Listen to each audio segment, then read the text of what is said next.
Hello, this is Aaron West. I am the author of the A24 New Wave.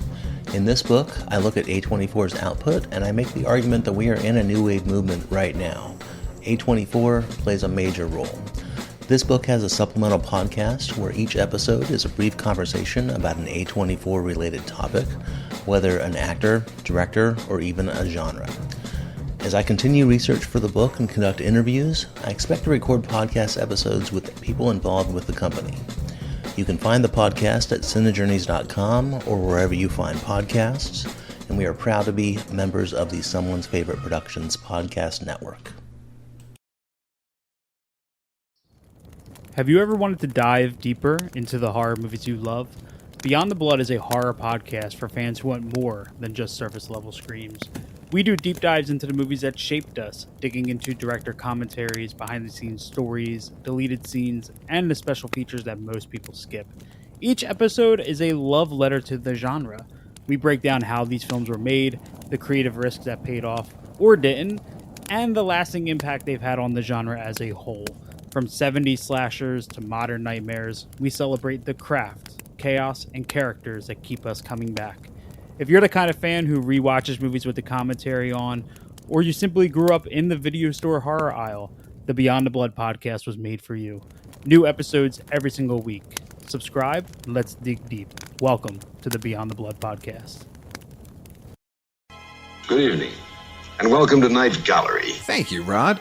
And I want to welcome everyone to Midnight Viewing, where once a month we talk all about your follow-up to The Twilight Zone, Rod Serling's Night Gallery. They say it's Rod Serling's Night Gallery, and it isn't really Rod Serling's Night Gallery, it's somebody else's. Oh, we know. We talk about it a lot. Your curators at Midnight Viewing are the Projection Booth's Mike White. What can happen to human beings when trust is wiped out by suspicion? And CultureCast's Chris Stashew. Small boy encased in a crystal ball. And I'm Father Malone. The kind of thing that usually infests nightmares. Join us monthly at Midnight Viewing, the Night Gallery podcast at weirdingwaymedia.com. Doesn't remotely belong to me. I have no proprietary interest in that at all.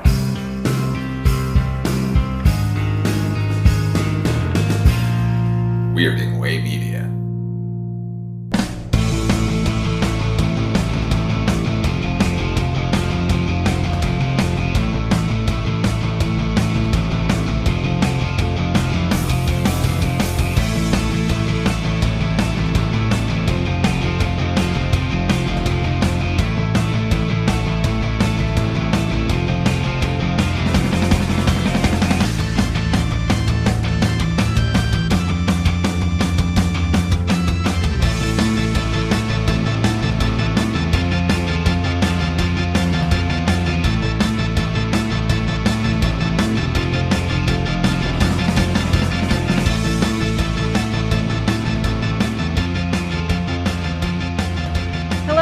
And welcome to the inaugural episode of Noise Junkies. And we, in fact, are your Noise Junkies. I'm Heather Drain. I am a writer.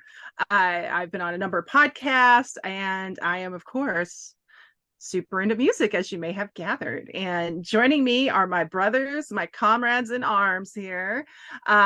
We have Mr. Father Malone. Hey, everybody. Yes. I mostly do podcasts, so... there's that, and then I drive a car, and I listen to music. I love music. It's a passion of mine. I'm happy to be here. Thank you. He's also has an amazing YouTube channel, and I highly recommend everybody check out his work. And my other comrade, the wonderful, the effusive, the the luminescent HP. Sir, thank you. What an intro! Thank you so much, Heather. It's great to be here. When I'm not 9 to 5 nickel and diamond, I do podcasting as well. A lot of them with our esteemed colleague Father Malone. You can hear us on the Banachek podcast, on Night Mr. Walter's Taxi podcast, and I do CultureCast and all kinds of casting. And just happy to be here. Fly casting. That's right. When I'm not. Exactly, fly casting and shadow casting too. I do that a lot. Oh yeah, like but not Rocky Horror, like some other sort of random flick. Harold and Maude shadow cast. That's right. That's much better than 12 Angry Men. Absolutely. The 12. Actually, 12 Angry Men is great. You just sit there like in front of the screen for 2 hours. Well, there will be no 12 Angry Men tonight on this episode of Noise Junkies, but we are going to, now this episode, since it's our first one, we decided we wanted to kind of make it sort of get to know us a little bit. All three of us we are music heads. It's funny because I know at least, well, yeah, even with HP, like, you and Father Malone do the Vanacek podcast. The three of us have been on Culture Cast together. Like, I think it's safe to say that the three of us probably in some ways tend to get associated more with, like, say, film and TV. Certainly. And yeah, Too much. Father Malone's only hosted and edited like 11D like podcasts over the years. So all television too. It's weird. It's not even my favorite medium. I think all of us are like, well, we love music. And in fact, the amazing theme song you hear is courtesy of HP. Thank you. Our resident genius. I think in some ways, I mean, obviously, like you said, we're all big, cinephiles, but I think in some ways, music is kind of our first love in a way, because I feel like we, but before you really understand what film is and really develop a flavor for that, you're listening to music. You're hearing it in your car when your folks are driving you around. We grew up with MTV, so this is very much near and dear to our hearts, I think, and it's going to be special, something different from the usual film and TV podcasting that we do. Absolutely. And I know, like, for me, music, and I guess this is where we can kind of go into our journey, like, music has always been one of the biggest forces in my life. Whether I'm writing, I always have music going. Music is something that has just gotten me through. I mean, film and certainly writing and reading too, but music is the life's blood. And in fact, like, I was too little to remember this, but my mother actually has stories about me being in the high chair and as a baby and singing to, like, Laura Branigan's Gloria and pronouncing it Graha because I'm a baby. And diction. You can't help it. I couldn't help it. It's supposed to be nuanced. Yeah, and Rapture, like Blondie's Rapture, I'd like try to rap along to it. Like, some of my earliest memories are either, with a book in my lap or going through my mother's, like, LP collection, and she had a 45 of Van Halen's Panama, and that shit got me spinning. Like, I didn't know how to dance, and I really still don't know how to dance, but I would just, like, run in a circle, like in a mad Faraday circle, just so excited. Like, music just, and to this day, it still just, like, gets me going. And I think the great thing is all kinds of music can take you on such a journey that's within and outside of yourself at the same time, and it's just such a special thing. But I mean, what has it been for you guys? So yeah, I had a very similar kind of formative experiences. I sort of alluded to the fact, a lot of my early memories are just kind of being driven around by my mom here and there. My dad was away a lot for work, so she was really kind of like the primary, like, chauffeur. When you're a kid, you need to be taken to the mall or to whatever, to the store, and she always had music on, and it obviously wasn't a conscious choice for her to program certain musical styles or genres, but that's kind of, I would say, initially she was listening to a lot of the adult contemporary stations of the day. So I heard a lot of stuff that, like Steely Dan. I remember earliest memory hearing, like, Donald Fagen. I think he had his first solo album, The Nightfly, which was like the album for me. It was kind of like the first album that I really kind of gravitated towards. The first album that I ever bought, I remember I got on cassette. I got Hall & Oates' Private Eyes, which was really big on MTV at that time. And I remember my oldest brother, I have two older brothers, and he had one of the first Walkmen. Remember the little silver Walkman? And it was the first time I remember putting the headphones on, those little orange headphones, and hearing music in stereo was a big deal to me, because everything up to that point was all mono. TVs then they weren't in stereo. They didn't broadcast in stereo. So I remember hearing, like, all these little, bits and pieces and instrumentation all over the stereo spectrum, and it really kind of freaked me out as a kid.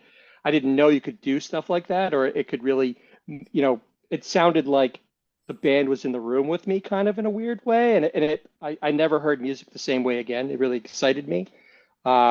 So, a lot of, like I said, adult contemporary. But then as I got older, got into things like the usual suburban sort of rock of the day. I think David Lee Roth era, Van Halen. You mentioned Panama. I remember 1984 was a huge album when I was in grade school. That was like the thing.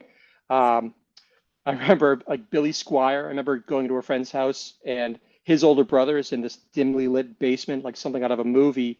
And I walked down there and The Stroke was playing, and it felt like, wow, this is really heavy. Like, this is very, very mysterious and kind of cool, but it felt dangerous. It's silly because if you think of like Billy Squier, he's not an especially tough dude, but it just felt very heavy, and the guitar. That album was badass. Like, everyone remembers him in the pink shirt dancing around, but that was a great album and it rocked hard. I'm sorry, In the Dark. Yeah. In the Dark is amazing. In the Dark is the best Led Zeppelin song that Zeppelin never did. I like it better than Zeppelin. I said it. Because his drummer was basically like Bonham, like reborn. It's amazing. It's called Don't Say No, I believe is the name of that album. Mm-hmm. And anyway, all of these things, like the mystery of music was really impressed upon me at an early age. And it just felt like there was just endless possibilities and could take you, like you said, on a journey and really make you, move you in certain ways. It could make you happy. It could make you sad. Could make you mad. Could make you feel like you wanted to like just go crazy and do something nutty. So yeah, and that's, like I said, music ever since then has been a real big part of. I've always got music on, whether I'm working in my office or just in the car. I've always got to have music on. The kids will tell you. Well, how about you, Father Malone? What about your formative musical experiences? What's funny? We're doing this podcast to separate ourselves from the myriad music, television, and movie podcast. But thinking back to my experiences with music, as far back as I can literally remember, most of my musical experiences were very much tied to movies and television shows, just from a very young age. And not the first album I purchased myself, but the first album I remember asking for. My family we were at a flea market, the Revere Drive-In Flea Market, and it must have been around like 1980, 81, so I was probably 7 or something. And there was 2 vendors facing each other, one who was selling records and one who was selling toys. And the one who was selling toys was selling this like submersible craft with like an action man who would go in it like a skin diver, and it had like a giant claw and an octopus, a rubber octopus that came with it. And across the way, the other vendor had an LP of the Empire Strikes Back soundtrack. And I insisted on having the Empire Strikes Back soundtrack, and to the chagrin of my mother, she could not fathom, pun intended, that I did not want that submersible. Like, she was like, I would take the submarine. She said, like, we had a swimming pool and everything, so it would have been the perfect toy for summer. But all summer long, I thought about that scuba diver, and I thought, I'm so much happier here in my darkened room listening to this record album. Most of my sort of journey with music tends to come from movies. In fact, my favorite bands in the world, I probably heard for the first time in a film. My favorite band then, now, forever will always be the Cramps, and I first heard them in The Return of the Living Dead, Surfing Dead, and then almost immediately on top of that, Goo Goo Muck, which is now currently a big thing, but that appeared in Texas Chainsaw Massacre 2, and like after that sort of 1-2 punch, I ran out and bought everything I could of them. But now back to sort of the formation of that, like my love of that particular band, I think comes from the fact that my mother had a very good record collection, mostly Beatles and show tunes and stuff. My father's was 45s, mainly sort of Elvis and Carl Perkins and a whole lot of rockabilly. And put those two together and you get the Cramps. I mean, that's the music that sort of interested me the most. Those are my sort of experiences growing up with them. And plus, like my movie taste, like, I had an irresponsible group of older cousins who dragged me to all the movies that I shouldn't have seen. But in my neighborhood, there was like 15, 20 kids, it seemed. and they were all teenagers, and I was a tiny kid, and all of the cool kids that I hung out with were listening to AC/DC, and they were listening to Aerosmith and all the early sort of heavy metal bands. So there's that part of me. I don't know, guys. I love music. No, Well, and I think it's important. I'm sorry, Heather. One thing I did want to kind of call out that I think is great about this show, and just what I know about working with you guys, is that this is very much a judgment-free zone, because I know, as far as I'm concerned, a lot of what I love musically, I would not classify it as cool or edgy or of the day. But you can't, music, you love the music you love regardless of the reason. You don't necessarily, or maybe I don't think you should love music only because it's cool and you're concerned with what people think about your musical tastes. You love what you love. I mean, in the dark of your car driving home at night, I don't care if you're listening to like a Frank Sinatra album or the Carpenters. It doesn't matter. If it moves you, if it's important to you and it makes you feel something, then I think it doesn't matter what you're listening to, as long as you love it. Are you implying the Carpenters aren't cool? No, I'm just saying some people may not consider them cool, or like we'll get to Fuck this. those people. We got no time for those people. No. What were you going to say before I unceremoniously cut you off? First of all, HP, did you mean to say in the dark of your car? In the dark. Like... that is a great callback. I wish I could say I'm smart enough to make that callback, but no. But that's to Father Malone's point. It's a fucking great album. But No, like I said, I don't care. You could listen to fucking Edie Gourmet. I don't care. If you love it, you love it. I love Eddie Gourmet.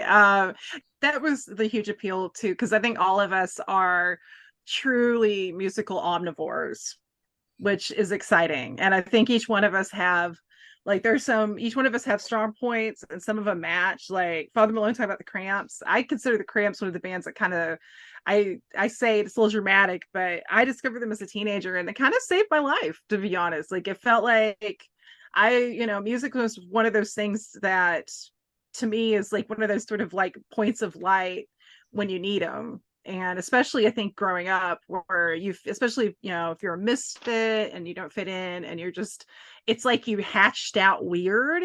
And when you get older, you realize it's a good thing. But when you're still like a little forming person, and maybe aren't growing up in the most enlightened area, existing is not easy. But discovering things like the Cramps, I feel like I found a part of my DNA. I feel like I found, like, oh, this is tribe. Like, this isn't just me. And are you a film fan who loves the ultimate home video experience? Look no further than The Disconnected. Your host, Ryan Verrill, is your go-to source for the latest and most accurate information on home video releases, exclusive interviews with industry insiders and filmmakers, and has established a thriving community where every film and physical media enthusiast feels welcome. From hidden gems to blockbuster hits, The Disconnected brings you insider knowledge and a welcoming space to share your love of cinema. Watch every Thursday night at 9:30 Eastern, 6:30 Pacific for the live announcements show, and follow The Disconnected on social media to stay updated. Subscribe to The Disconnected on YouTube or on the podcast provider of your choice, and dive into a world where every movie night is an adventure. And what I love hearing about with you guys is the music that kind of like, attracted you as kids, especially because it's such a, such a primal thing when you're that young, because you're too young to really have any airs of like, oh, this is what I listen to. It's just instinctive. It's just raw instinct. And I love that. And and for me, like, I'm so lucky because my mother, and my mother's still a huge music. I mean, I literally will make her playlists on Spotify and send them to her that are just for her. Like, I make her little mixtapes, and but she's always listened to all kinds of music. Now, some of it I didn't care for. The woman played a lot of Toto. I love that I say it like that. Toto. You could all say it like that way forever now. Toto. I'm not talking about that dog, then I'm referring to the band to Toto. Like Firefall. But the thing I love about my mom is she also played a lot of AC/DC, she'd listen to old gospel music and bluegrass, and and then like I had my grandparents who listened to like old country, and I at an early age I loved Hank Sr.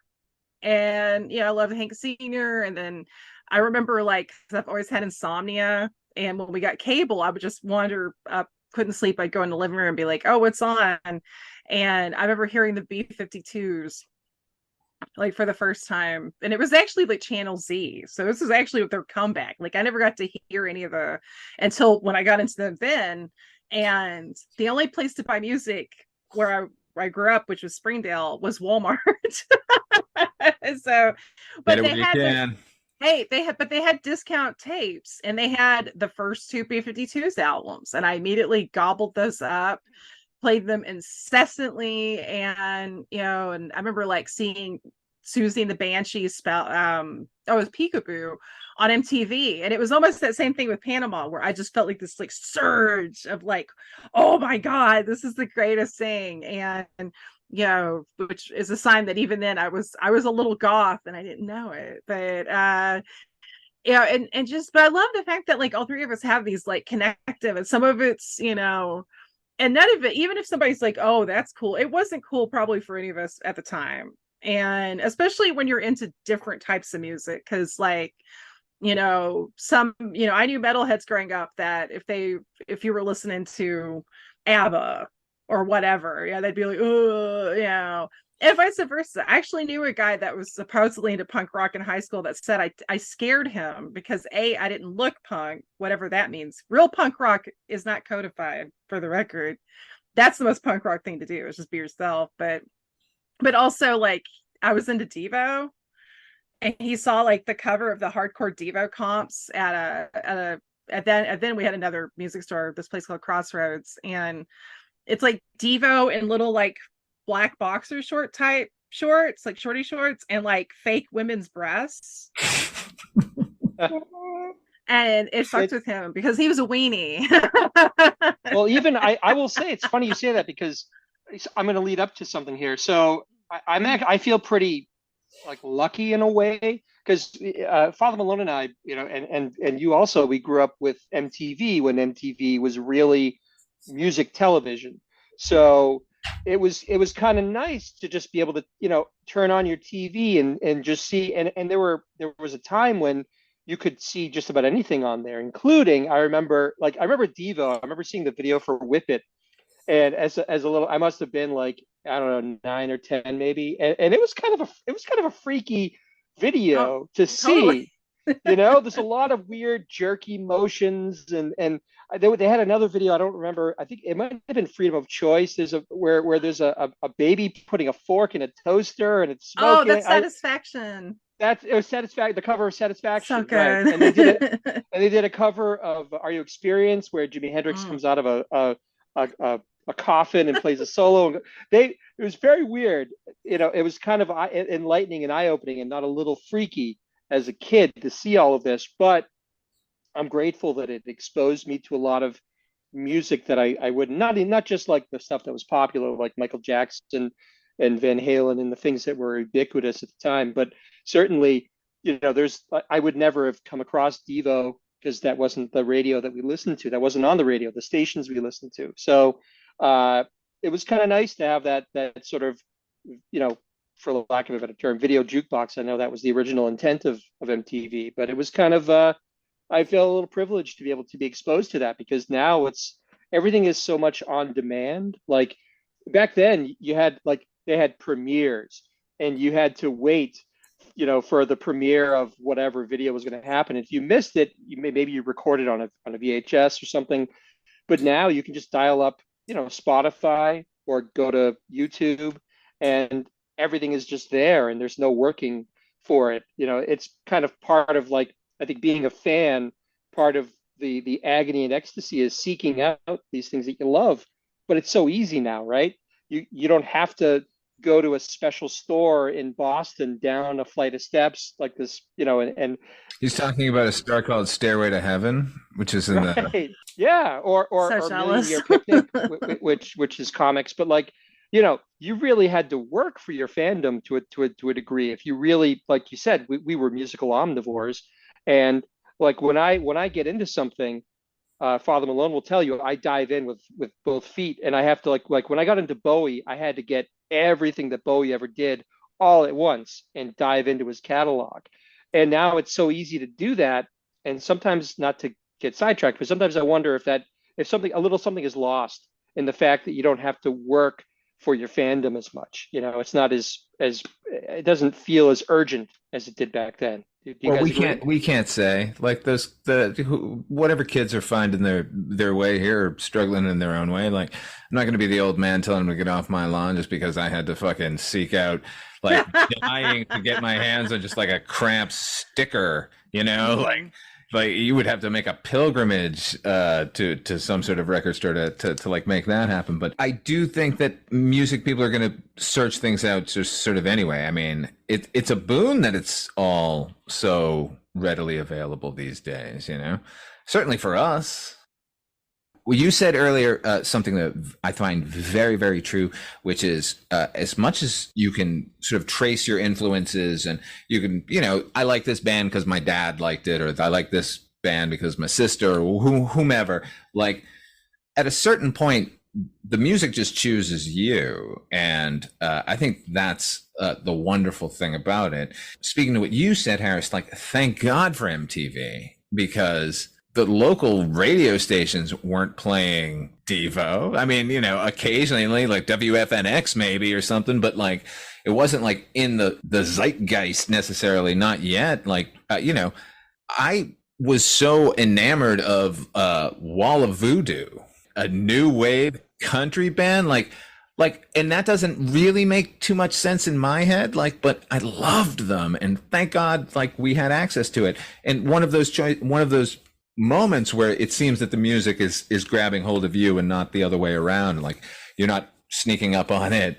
The first album I ever bought was in 1983 with my allowance, and I had a hard time differentiating which one it was, because I bought two albums that year. One was Pyromania by Def Leppard, but the album I bought preceding that was Synchronicity by the Police. And that's 100% because of MTV, because those videos were endlessly rotated. Yeah. And it wasn't Every Breath You Take was the big single from that album, but Wrapped Around Your Finger, the video and the song itself was just so unlike anything that was going on in rock and roll and popular music. Like, it sounded so exotic.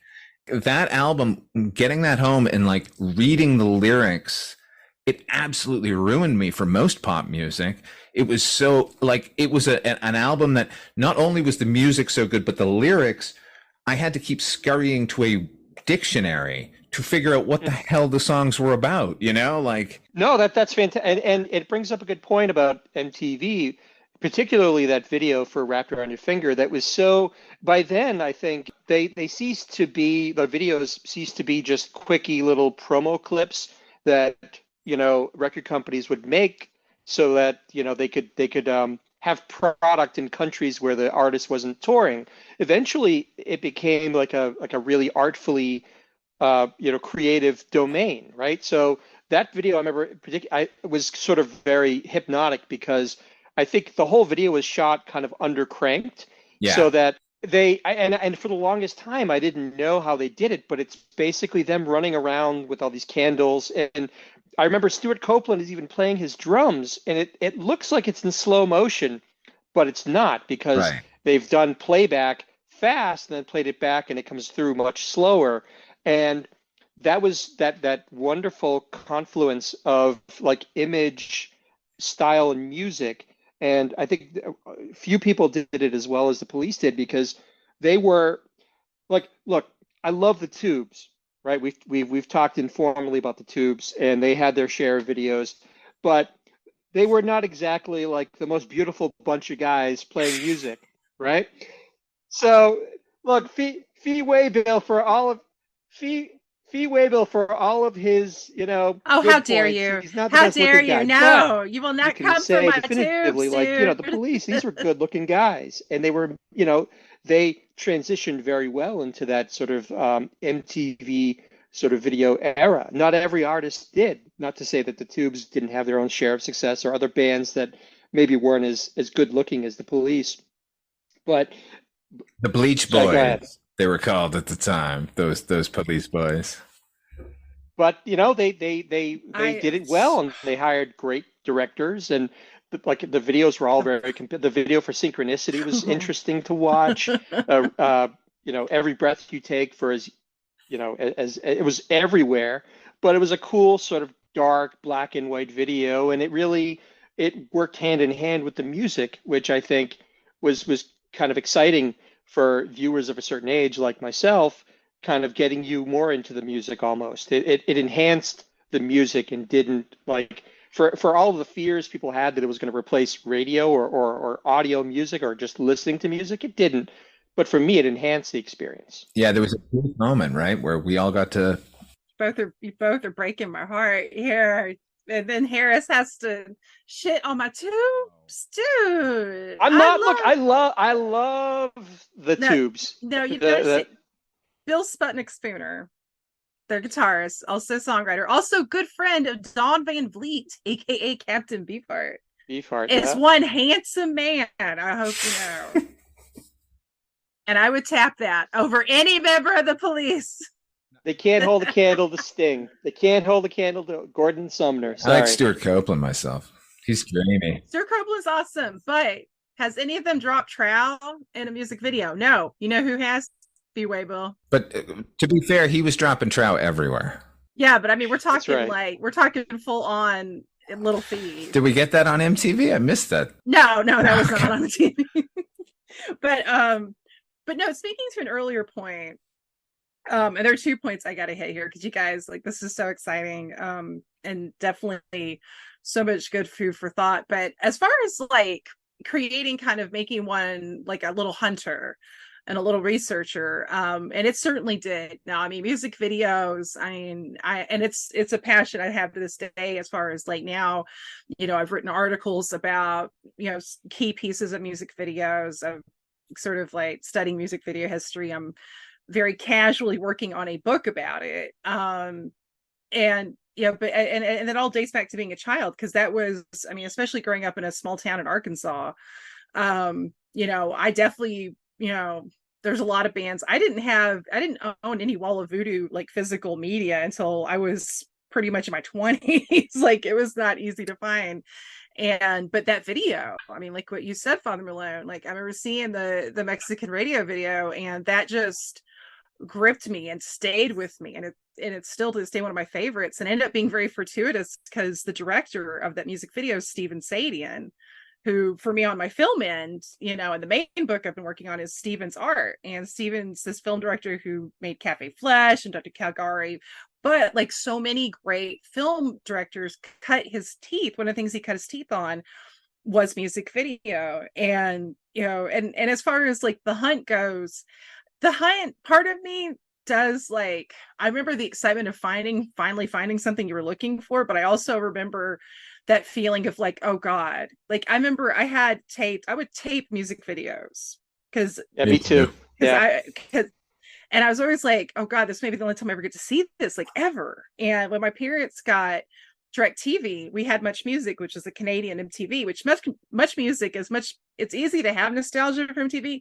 Much Music was way better. Like way better. I saw music videos on there in the 90s that I had never seen by Iggy Pop, by Kate Bush, by the band Japan, and you know, and so many others, and a number of great Canadian acts like Strange Advance, who are really like cannot be categorized, such a great band, you know, Rough Trade,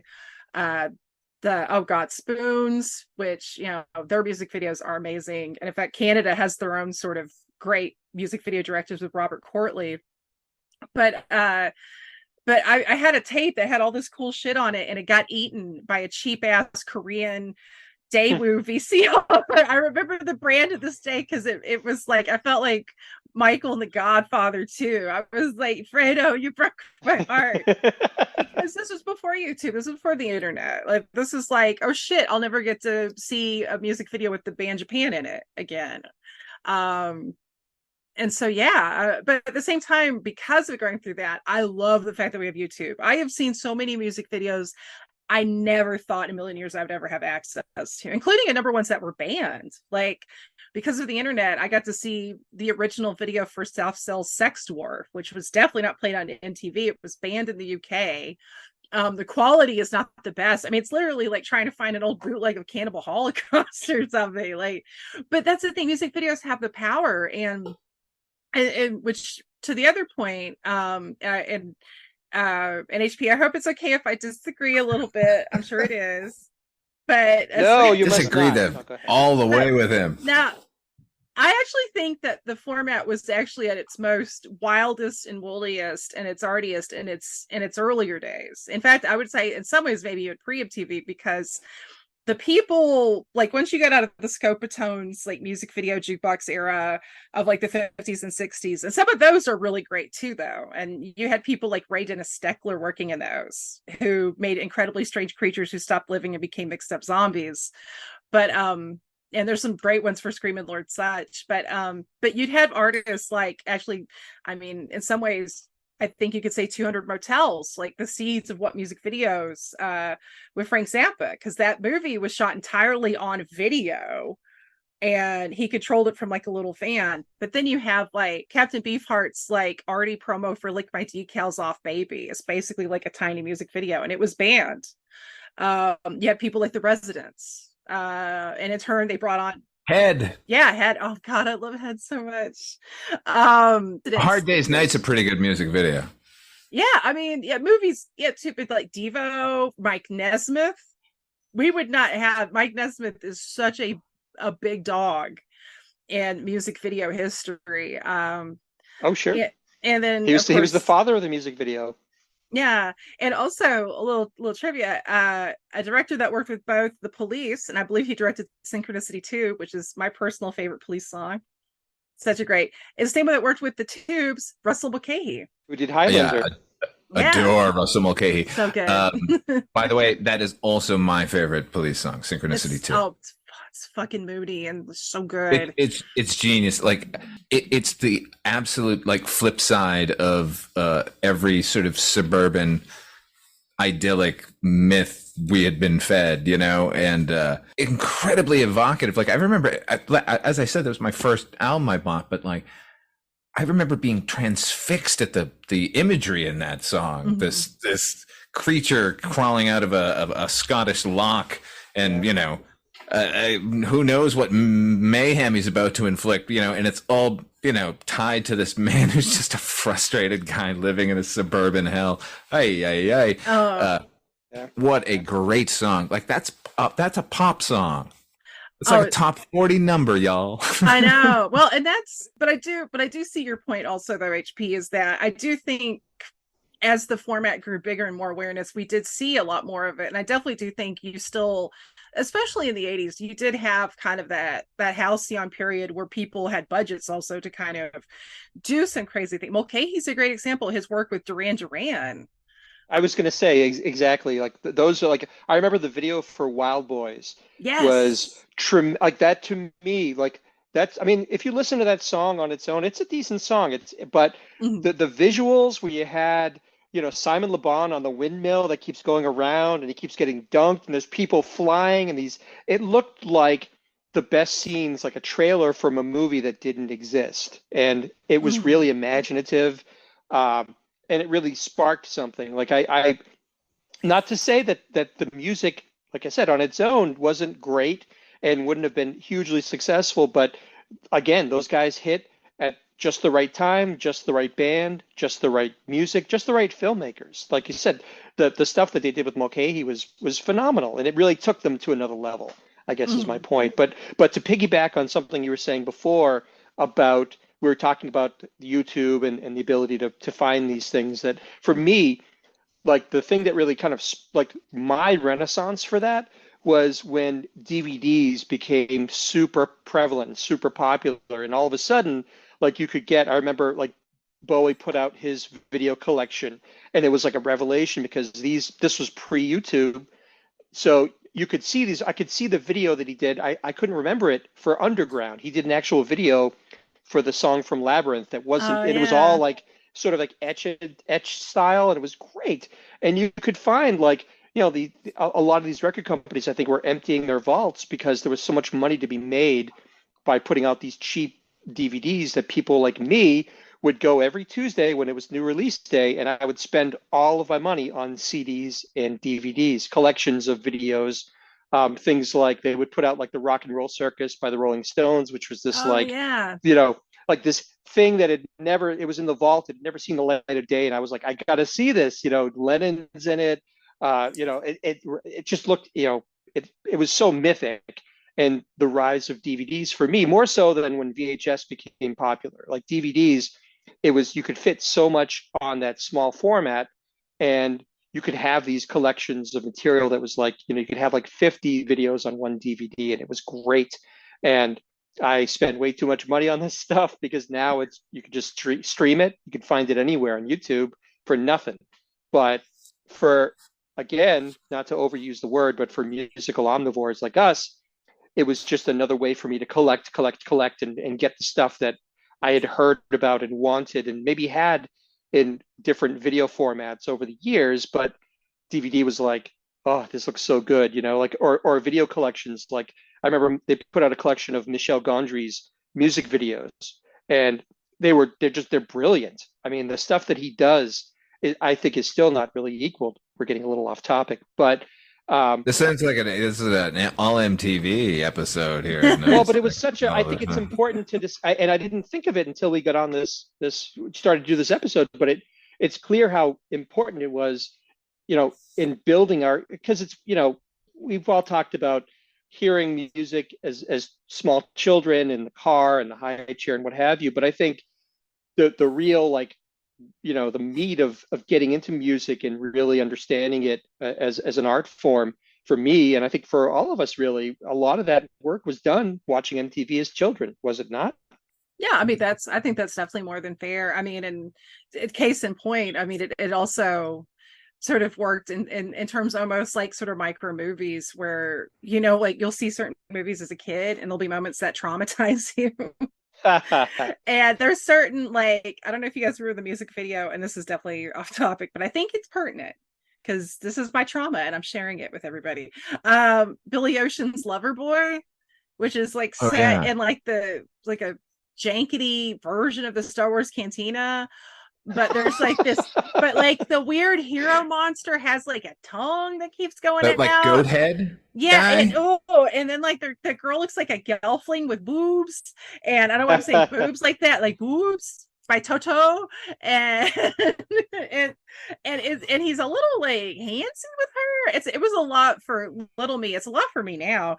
But I think also like it definitely kind of tied into my movie brain too, and kind of like what you were saying earlier, Father Malone, is like a lot of music I love and got into was also tied into movies. And I mean, just like that same excitement when I saw Phantom of the Paradise and Rocky Horror and Shock Treatment and Forbidden Zone much later, and also the Tubes video. You're talking about DVDs, which I own a number of DVD comps too because I'm a sucker for that stuff. But Hauser Video had the Tubes video, which there were two bands that did video albums.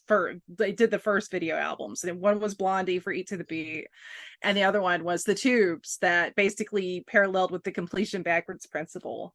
And that thing is still out of print, but that was really cool, and especially because it was like uncensored. Like, I mean, there's videos from Mondo Bondage, which is weirdly, I mean, which is not on Completion Backwards principle, but it's Mondo Bondage. Come on, and you get to see Fee Waybill have women break eggs on his bare ass. It's like I can imagine the person that rented that because they're like, "Oh, I love She's a Beauty," and they're getting this right. And talk to you later. Yeah, but actually, kind of getting a little bit away from the visual, because I think we definitely have a future episode that's going to be more music video based in us for sure, if not multiple. Yeah.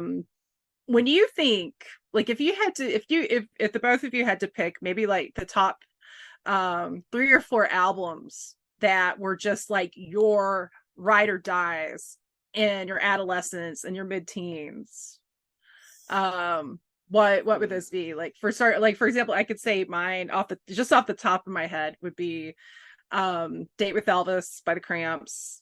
100%. Love it so much. Roxy Music's For Your Pleasure. Kate Bush's The Dreaming. The Tubes, Young and Rich, which I owned on vinyl, which nobody was buying vinyl by the time I was buying this stuff. And I kind of miss those days given how much the prices are now, but like, what can you do? And the Kinks, Lola versus the Power Man, because actually Wow. huge Kinks fan, and one of my earliest my goal at the age of 13 was to marry Ray Davies. Spoiler, it didn't happen. There's still time. I don't think he's a Hey man, he's breathing. I'm just saying. He's breathing. He still wrote those songs. Yeah.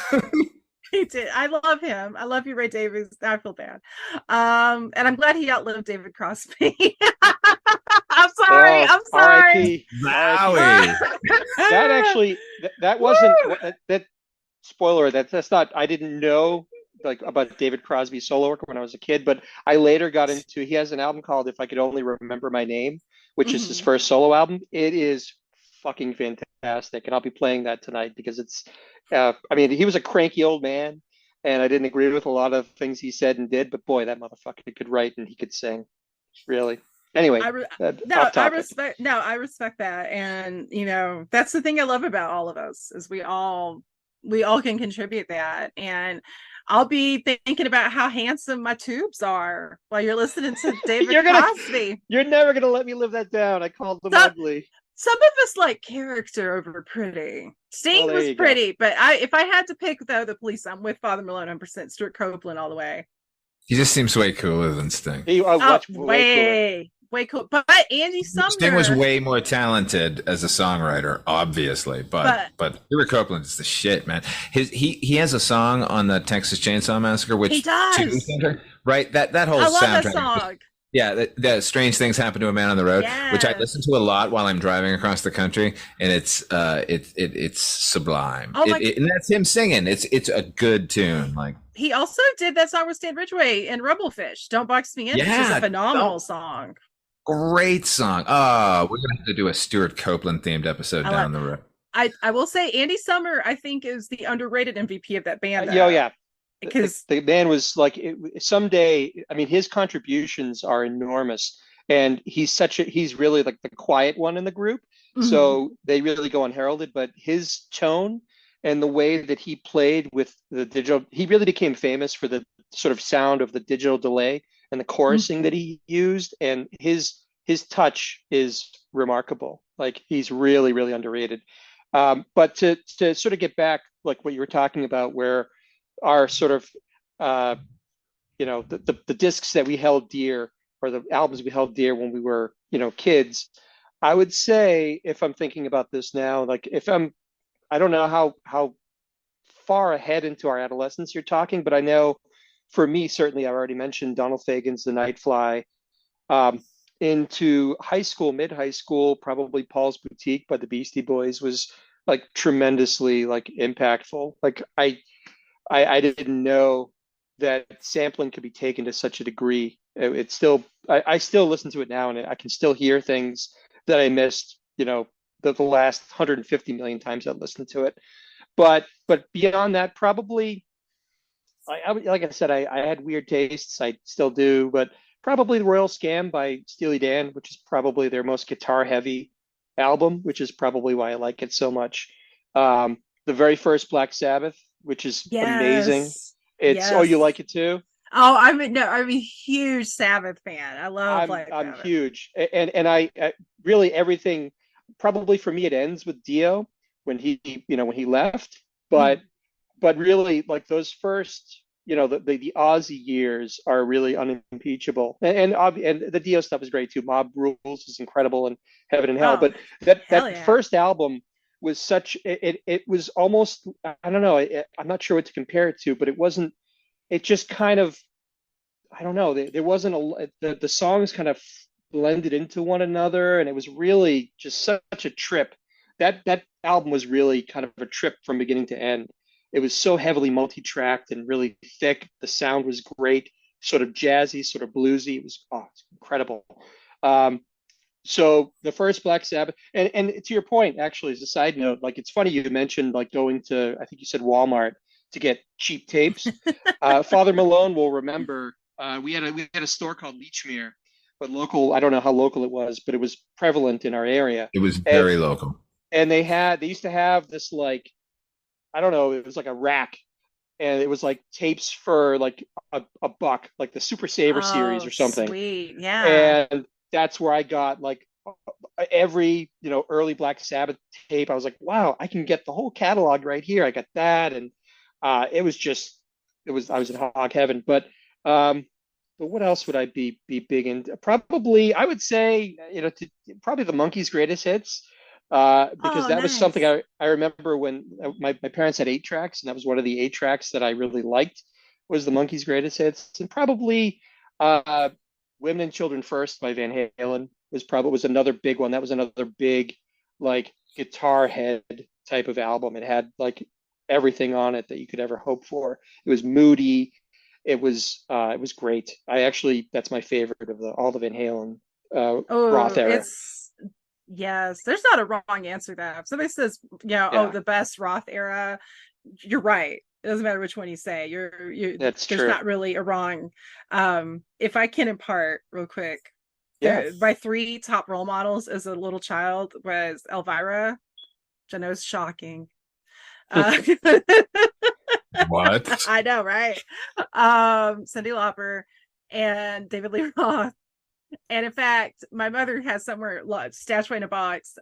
We had to draw our dream houses in kindergarten, and she got called in because I drew a 50-foot limo with a pole in it, because I had seen on MTV they were having a contest where you could hang out with David Lee Roth and a 50-foot limo with a pool in it, and I thought that was his house because I was a child, and I was like, man, David Lee Roth's the man. What's funny is I hate limos now, but it just seems like a waste of gas. But yeah, so full respect. I do really I would encourage you though to check out the Born Again album though, with Ian Gillan. Was that Ray? Yeah, Gillan. Yeah, they're actually going to be reissuing a bunch of those in the coming year. I think they've already reissued and reissued again all of the earlier like Dio and all that stuff. Mm-hmm. So I'll get to it. I definitely will. But I was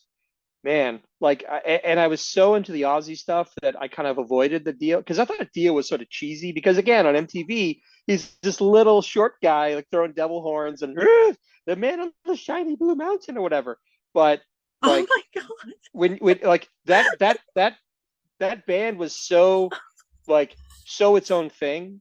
Like it's almost impossible to compare like Mob Rules with anything that came in the Ozzy era, because they had like I think Vinny Appice was the drummer, and he was just heavy, and they were just a totally different thing. But anyway, I digress. Father Malone. Wait. No. I am gonna use my power to interrupt here. Sorry, go ahead. That horror. What was that? I'm the man on the silver mountain. Oh man my on god. The silver mountain. Busted. Oh my heart.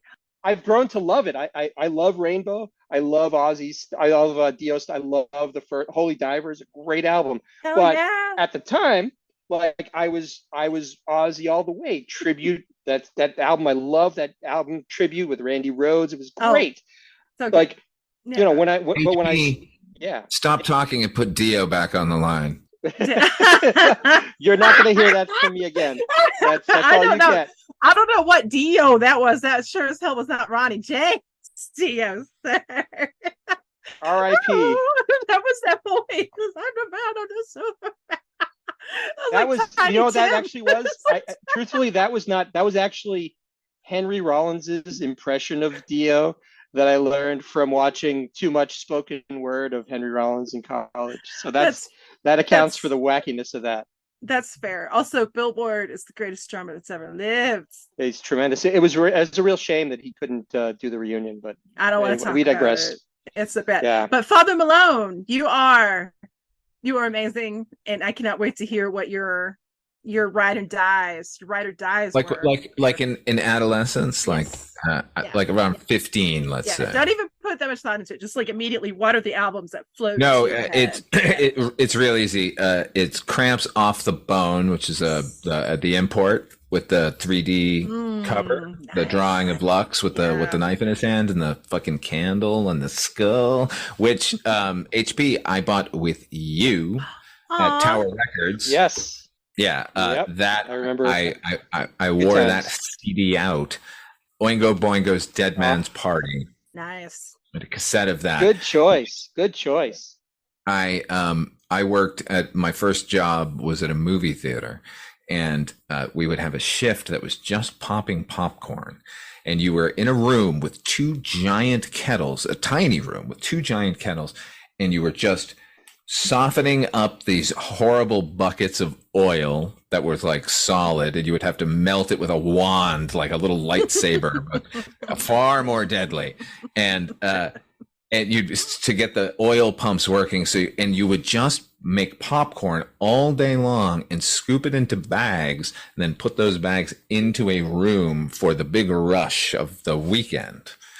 And it was hellish, it was salty, it was sweaty and disgusting, but I got to listen to Dead Man's Party on a loop, followed immediately by my third choice, which I also listened to, I guess, that summer, which is Who's Afraid of the Art of Noise? Oh, yes, yes.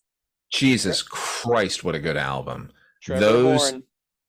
Those people, oh my God. Classically trained musicians saying, let's look into this electronic thing.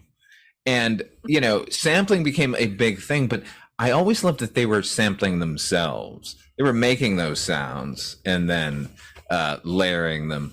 That's, I don't know, that's three. Oh, the fucking Pogues by age 15. Oh my God.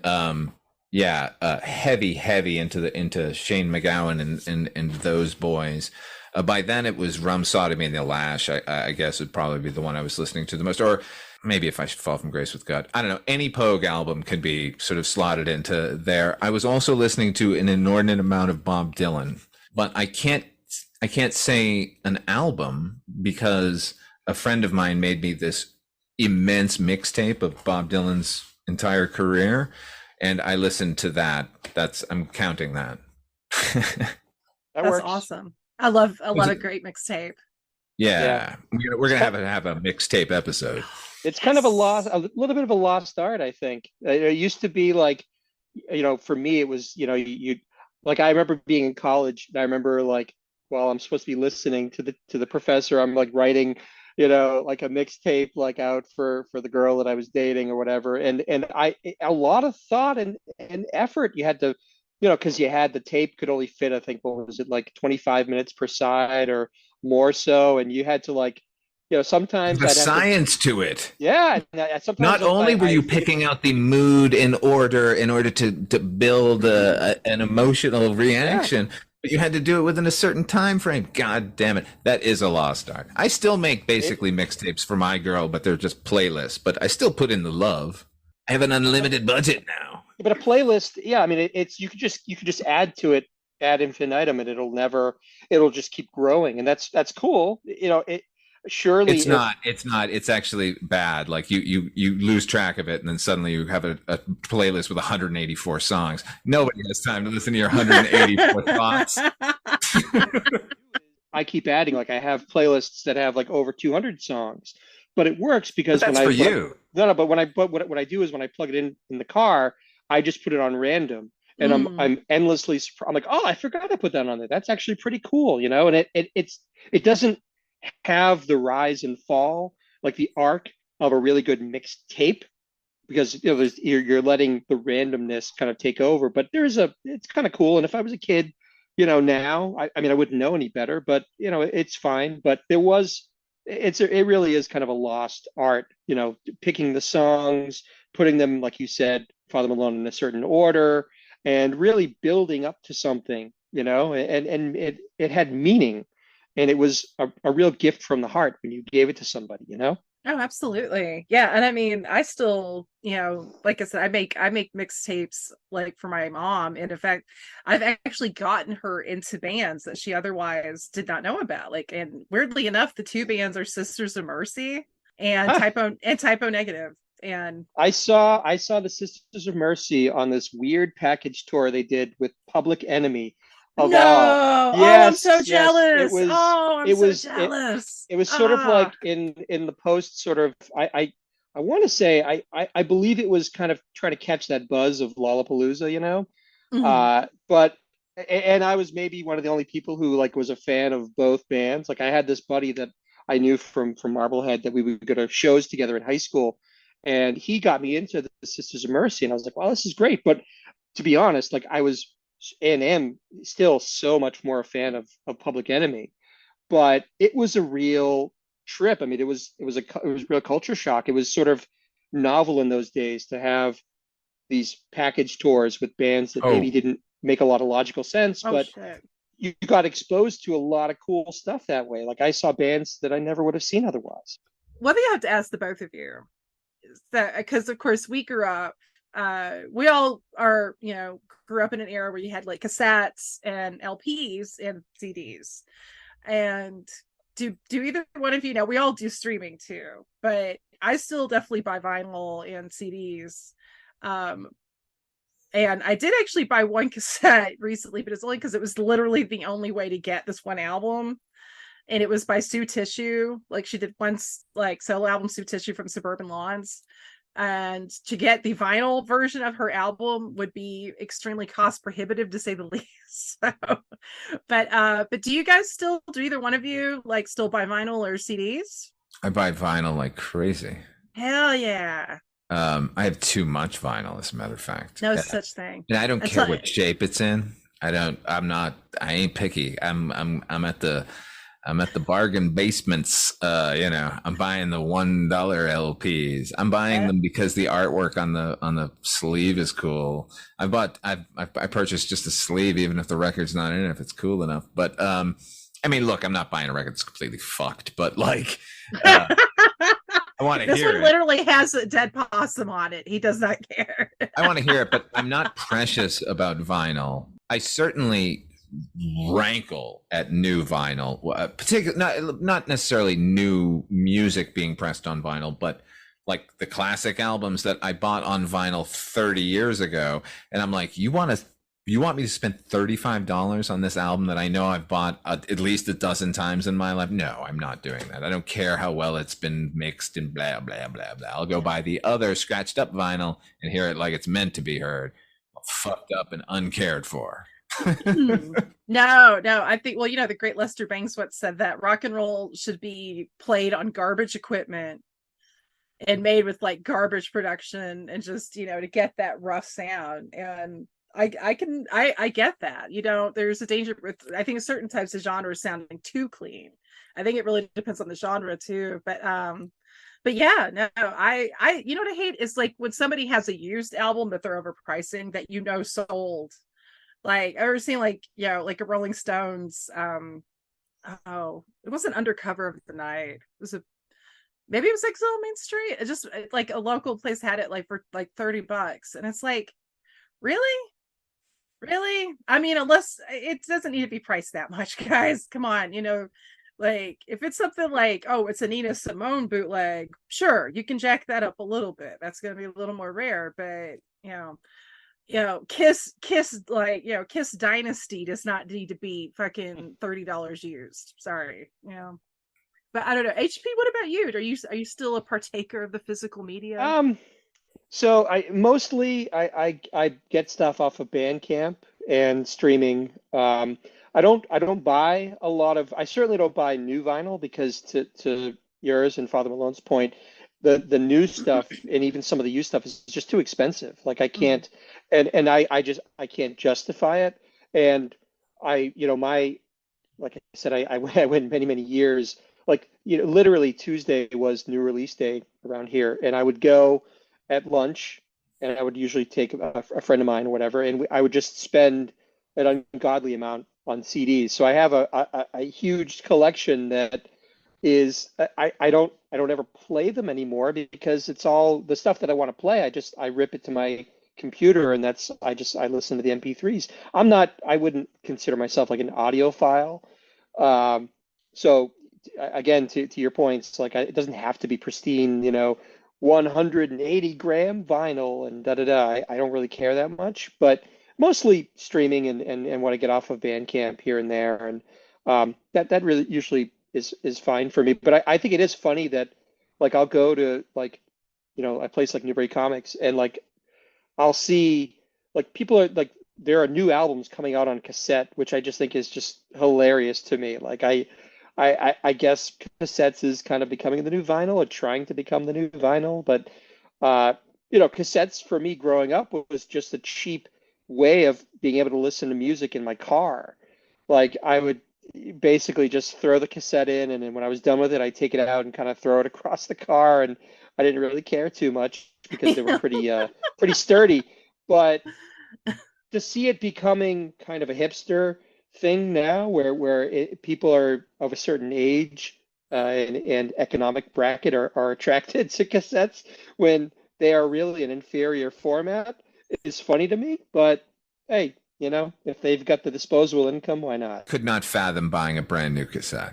Absolutely. It's crazy. I mean, it was Yeah. fun to see it and go, wow, those are cassettes. I haven't seen those in decades.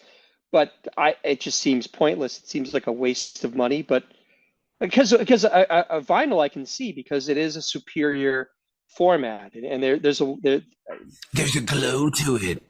Hear that? You can hear the glow. Hold on. Listen, just listen. Well, the funny thing is, Father Malone, like the thing that won me over to it most recently was listening to records with you, where I hadn't just sat down and listened to records because I've gotten so comfortable just being able to call up any song at any time. What the beauty I think of vinyl beyond any audio improvements is that you are forced to listen to this thing as the artist intended from beginning to end. And it's another get off my lawn moment, but I think that that's also something that gets lost in today's sort of shuffle sort of vibe when it comes to music. You can take one song off this album, and everything is a mixtape and everything is a playlist. But I couldn't imagine listening, like you can't listen to the first Black Sabbath album in any way, in my opinion, but in the order that it's intended because it has a flow to it. I just think it's lost if that's what vinyl. One of the big benefits of vinyl for me is that you, by definition, you can't do anything but listen to that thing from start to finish and listen to it as an experience, and a beautiful experience at that. That was poetry. No, you're right. Also, picturing you like throwing your cassette tapes across your car for some reason, it's hilarious to me. Like I just picture, and you're so like you're so nice. So I don't know why in my head like it's like your evil twin that talks like a supervillain that you're like next album. He just throws it across the fucking car, and I'm done with you, sir. It's just like jamming out. I wasn't that cavalier, but No, I would. They were unless like I had tape decks that would eat the cassette, and that's a bummer.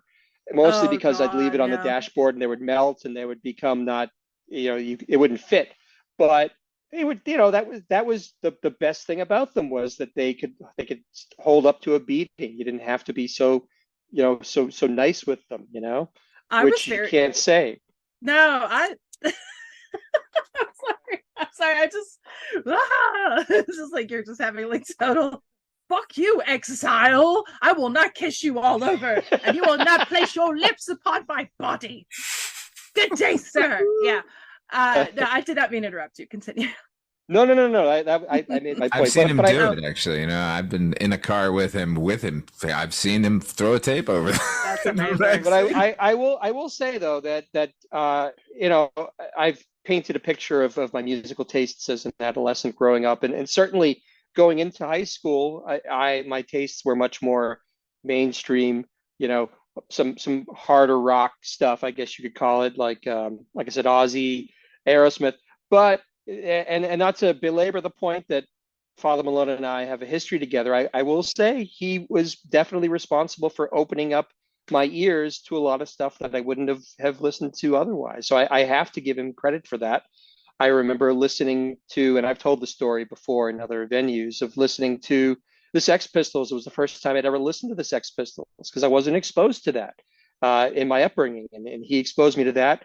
We had a shared love of Phantom of Paradise, which has already been brought up several times in this podcast, particularly. It was one of those things that we both knew the movie separately, but then when we met and became friends, it was one of those things where we were so shocked. Wow, you know that movie too, and you love it as much as I do. That's incredible. We at the time we felt like the only two people like in the state who would even heard of this, because at that time you couldn't just go out and buy the DVD or watch it on streaming or whatever. You had to look in the TV listings and find when it was going to be playing at 10 o'clock in the evening on channel 38, as a late movie or something. So it was a big deal. But I'm grateful for that. I mean, that Father Malone had such eclectic tastes, and he really opened my eyes up to a lot of music that I would not have known otherwise. Yeah. Well, Quiet you. I think that's beautiful. I mean, especially because, oh, the love. No, I mean, I love that story, especially because it reminds me of when I got into the movie Tommy as like in my early teens. And my best friend Nikki and I had both seen it, not together, but separately, had caught it on TBS. And I remember specifically it being TBS, and we both just were drawn to it, and we ended up like watching it again together. And like I taped it because when you're poor, that's the thing, is like buying actual movies back then on old like original VHS tapes were expensive for a very long time, but blank VHS tapes were a lot cheaper, so you just end up taping movies. Dun, dun, dun. I know the legend of piracy began. Yes, but and if you recorded them on EP, you could get like 8 hours on one tape. So. Which I did that and didn't even know until the DVD era that was like the worst quality. Yeah. Stuff. But what did we know? We were just children, but me and her would watch Tommy over and over again, and that's where I fell in love with Oliver Reed and Ken Russell. Ken Russell's one of my favorite auteurs to this day. And on top of that, something that's hilarious and really jacked up is, me and her were like 12. We were around like 12 years old at this period. And there's nothing scarier than teenage girl hormones, I think. Teenage hormones in general, but there's something a little spicy. And I don't know if it's because girls are more repressed. Like, we're not really, guys are kind of, you guys are a little more allowed to be like, yeah, boobies, woo! I don't know. That's space. Or you got the wrong guys. Into dudes. Yeah, oh, no. Yeah. That's good, though. I don't know. You know what I mean? Like, I think men, it's okay for men to kind of, I think it's more acceptable, certainly. But yes, that's what I mean. and I are just not in that camp, I don't think. Well, that's why we're all weird eggs, and I love that, because me and her were definitely like, me and Nikki had bonded because we were both into metal and horror movies, and we were both just kind of like weird girls. And but we like anytime we'd see Uncle Ernie, we just thought he was whimsical. Like, because King and he's adorable. And we were like, that was one of those. We're like, oh, it's Uncle Ernie. And that's why we watched in college. I was like, he's a pedophile. Great. Oh, it's terrible. Like, fiddle about that. There's nothing like, and it's funny because I love the Who. Like, they're one of my top 5 favorite bands. But to be honest, that's maybe one of their only albums that I can't listen to anymore, because I listened to it a lot when I first sort of discovered it. But it's such there's so much awful stuff that happens in the context of that story, particularly Uncle Ernie and what he does. And that movie was kind of like, I don't think I was prepared for Ken Russell when I first saw that movie, because it's so, everything is exaggerated. There's all these weird angles, these strange close-ups of people, weird stuff's happening. It's just it's a lot for an adolescent to take in, certainly, as you've already been describing. But no, that movie's a lot. Oh sure. God. Well, and we both like anytime when cousin Kevin comes in, and played by the flaxen-haired Paul Nicholas, and Nikki Paul was Nicholas. Oh, he was yeah. in that awful Sergeant Pepper's Lonely Hearts Club Band movie. He's in that as well. Oh, you know, Did you this say is awful? I said awful, but I love Oh it. no, no, no, Doesn't mean I no, don't love it. sir. We're now at odds. oh, I'm God. objectively calling it terrible. But that was, to be honest, that was really my original exposure to Beatles music. I probably heard the Bee Gees renditions of their music before I got familiar with the Beatles. It led you there then, correct? Oh yeah. No, That absolutely. awful thing. And I think you should walk back your judgment of that film then, in that it was a gateway to a greater musical knowledge. there's nothing good about George Burns doing with a little help from my friends or whatever. No, he said, I'm fixing a hole with Oh, a fixing a hole. I've There's seen nothing. it. Him up there pretending to strum a guitar is not genius to you? Get out of here. No, look, Billy Preston doing Get Back is genius. It's brilliant. and I will hold that up as the best part of that whole movie. And as a fan, I've admitted, of the Bee Gees, it's interesting, and I like some of the stuff they do. Earth, wind, and fire, sir. Gotta get you into my life. Back into my life. Yeah, Aerosmith doing the definitive version, I think. Oh It yeah, all come on, together. man. so good. But Oh, but it's awful. It's so awful. here's the thing: the reason that those musical performances are so good is because George Martin produced the soundtrack album. So For I give what? him full Why credit. did he do it? What was it all about? Oh, that movie. Yeah, it's awful. That movie also gave us some truly demented versions. I mean, it's of come on, Mr. Mustard. I love Frankie their version Howard. of it. I love it. Oh, mean old man. Oh my god, it's Dirty great. old man. How about the She's Leaving Home with the robots? The robots singing it, making it even more treacly than it already is. Oh my Alice God. Cooper doing Because. Thank Remember that? you. Because the That's world. things that freaked me out as a kid. That Oh, sequence. in the bodysuit doing that, yeah. I was just so happy to see Alice Cooper. I've always loved Alice Cooper. I'd be like, oh, it's Alice. Like, I'd be so happy. I love Alice. Come on. Alice Cooper's the man. No, Alice is Who's great. saying anything Alice is great. against him? Also, Steve Martin. Yeah, I love that movie. You're nuts, Porter. I HB. let me tell you, I hate Maxwell Silverhammer on Abbey Road, and I hate Steve Martin doing it. I'm sorry, you're not going to convince me otherwise. You don't like him So in the hammy. teacher gets annoyed. So It's hammy. so cheesy. Oh, Dude, there's a kung fu sequence during that. Come on. Put the song aside. Steve Martin, like attempting to lobotomize Peter Frampton. You don't find an insane amount of beauty in that sequence? We're gonna have the conversation off air. I will say one of the dancers in that sequence, and I'm trying to remember the actor's name. Like, he's no longer with us, sadly. But he's like one of the few characters. Merritt Buttrick. Is that his name? No. You just made that up. he just pulled that up. He's another actor. He was in Star Trek 2. He was in Square Pegs. He's no longer with us, but no, he has nothing to do with Sergeant Pepper. I had a feeling. Sorry. No, but it's one of the few characters. He plays one of the few characters I like in Grease. He's the guy that like the blonde hair guy that dances with Cha-Cha. I love him. Like, it was like, the only rules is there ain't no rules. I hate Grease, for the record. I love that dude. You know, we talk about like finding this music, like, and Heather, you actually mentioned this, like you feel as a sort of outcast, as everyone does to some degree in their lives, but those of us who actually felt like really like nobody fucking got us, we felt like aliens in the world, like hearing music and knowing other people were listening to it, like you felt connected to it, and the music itself, of course, speaks to you, but there's like a flip side to that too, and what got me thinking about it, HP, was you saying, like, when we saw Phantom of the Paradise, we thought we were the only two people in the state.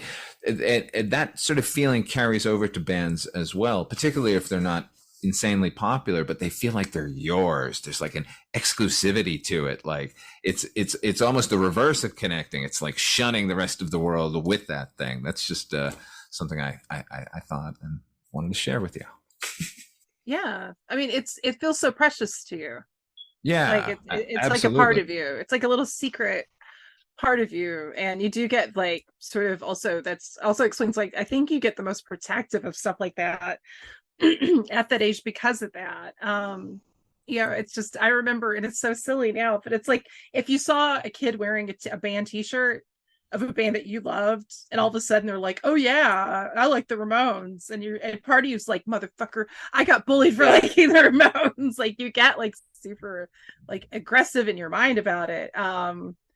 But I'm just want to interject because you mentioned the exact band that this reminds me of. HP and I went to high school together. We have a mutual friend in high school who harangued me one day because I was listening to the Ramones on a CD Discman that I had just gotten. I was so excited. And I was listening to Ramones Mania, which is basically everything. Yeah. And he was just like, ugh, fucking Ramones. Like, they wrote one song, man. Like, get over it. Like that, right? Years later on social media, just like, oh, the Ramones, man. Yeah, like, they're so cool. And I just wanted to reach through the computer, punch him in the face. Like, well, it's interesting because especially when you're young, music is such a part of your identity, and it really kind of dictates how, what tribe you kind of see yourself belonging to. And I mean, that's a really great point that you both bring up about that, because it can work both ways. Like sometimes when you'd see somebody with a band shirt or something like that, you go, oh, that's kind of cool. But sometimes you would see that and you would feel a little bit like, oh, that it's not really my band anymore. They're getting a little too big, and it's a little, no, they're my band. They're not your band. I like them. You can't like them because I like them. But it is, but it's such an identifying trait when you're a kid, because I think you want to belong to something, anything, especially if you feel a little bit like a misfit, like it sounds like we all did in our sort of high school years and around there. And music is really the thing that gets you through, and you feel such a sense of community and belonging. And then you start going to shows, and it's a whole nother, it takes the experience to a whole nother level, and you realize, wow, this is really cool. I'm part of something. I'm part of this group. We all really love this band or this artist, and it's really cool to be here and sing along with all these other people this song that I thought that only I knew about, that I cared about. So it's really, I'm not sure. It's something so unique to music. It's an experience. I mean, there's a communal experience when you go to a movie with like-minded, audience members, but there's something so personal and unique about the musical communal experience, belonging to that select group that you kind of like see yourself in. I don't know. It's the music is what gives me that, I think, more than anything else. It's funny though, because sometimes and I remember talking with my late friend Scott about this, where there's nothing worse than seeing somebody that's wearing a band shirt, and you're like, and it's like, especially like an obscure band, and you're like, you get excited, you're like, Tribe, like, we will be brothers and sisters, and then you try to come up to them and they have like kind of a shit attitude, and then it's like, well, fuck you. Like you get like, again, I guess I have a little aggro man that lives inside me, but and oddly enough, his name is also Clifford Buxton. Or what was that? Was that the name? Godric Wellington? What? Ivan Rasmussen. Yeah, where are you going with this? I don't even know now. But no, it's like, but I almost hate that more than somebody who's like, I mean, because you do get, I think, more slack as you get older. Like if I saw somebody who's like a new fan to something, I would respect that. I'd be like, cool, they're getting into it. That's awesome. But like when somebody, like I remember the last record store day, I made a point of going to the record store on record store day too, because there was a Gun Club live album. And they were down to 2 copies, and I was so excited. And I'm a very effusive person, as you probably could tell. And I like when I'm in like ports of call that have like music or art or books, I'm just like, I'm in heaven. That's my Disneyland. It always has been. And there was this other couple that were behind us and they got the same album, and like they just were so just like shut down and like not friendly and very like and I'm like, and I was like, well, you guys don't fucking deserve this great band, you know. So part of me still kind of, I guess, feel, and it's not gatekeeping, it's just like, No. how can you have great art in your presence and not be excited about it? How can you do that? To me, like, being into anything creative is the most exciting thing in the world. Even and it's subjective, and that's fine. I mean, if I see somebody, you mentioned listening to David Crosby tonight, I legit think that's beautiful, HP. Like that's an artist whose work is connected with you, and you're going to honor him and enjoy his music tonight. That's amazing. And I think that process is great. And I think that's the beauty, the connective tissue of anything creative and expressive, is there's something that touches every person, and every person's a little different. Every neurons receive different expressions differently, and that's a really just a magical thing. That's part of the process. So when I see people that are so smug with art, I hate art galleries for the same reason, for the record, where people are just like too cool for school. Fuck off. Like, go be a fucking doctor. Go look at Thomas Kincaid art. You know, go listen to Muzak or whatever. You guys don't fucking deserve this. And I you know? I think like a good message for like gatekeepers out there, like trying to stop people for like liking something that you liked before them or whatever. Like, what's worse, like new blood, or like people who love what you love who are dickheads? Like, that's the thing to get upset. You want to expel those people. Like, you don't get to enjoy this. You're a prick. Exactly. And you know, it's like and I think me and you may have talked about this, Father Malone, at some point, where there were certain Kate Bush fans getting kind of like pissy about kids getting into them because of Stranger Things using was it Running Up That Hill? Yeah. And I'm like, you know what?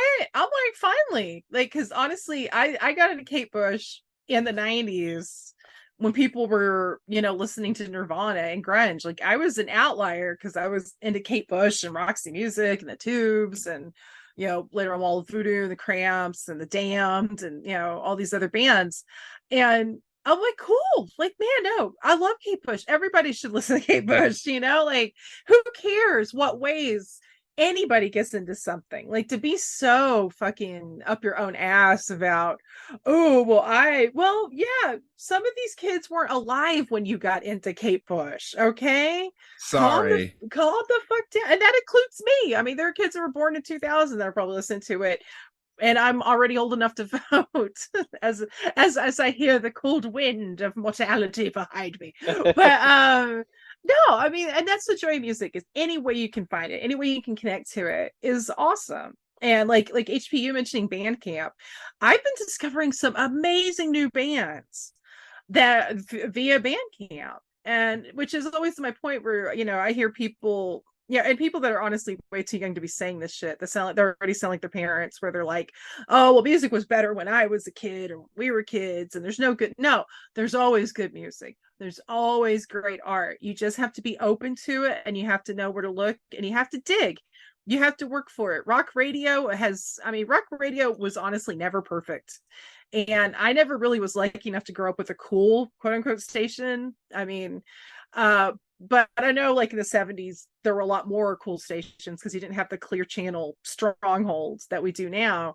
But I mean, yeah, you can't rely on mainstream outlets.